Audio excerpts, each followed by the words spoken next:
Assalomu alaykum aziz kuzatuvchim. Bugun sizga ilon seriya nabori haqida ma'lumot bermoqchiman. Ilon seriya naborimizni birinchi mijozlarimiz xayoliga kelgan narsa, rostdan ham bu nabor tarkibida ilon zahri bormi?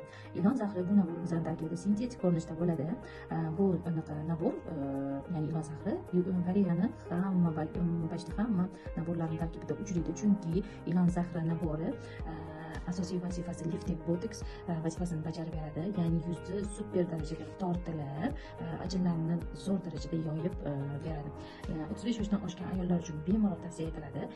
Yuzni bir to'nga oqartirib beradi. Yuzdagi mayda dog'lar yosh o'tgan sari bilasiz, har bitta ayollarda pigmentatsiyasi jarayoni buzilishi natijasida yuzdagi dog'lar tushishga boshlaydi. Ana shu dog'larni ham super darajada ketkazib beradi. Даже bo'yindagi ajinlarni ham zo'r darajada ketkazib beradi. Bu naborga qo'shimcha ravishda bir haftada bir marta piling chuqur tozalovchisini qo'shamiz va albatta massajli krem, bir kunda 2 mahal massajli krem bilan birga ishlatilsa ham zo'r effekt beradi. Mana shu massajli krem bilan yuz 3-5 minut vaqt ichida massaj qilinadi. Massaj harakatlari yuz liniyalari bo'ylab massaj qilinadi va uning orqasidan naborlar qilib qo'yiladi.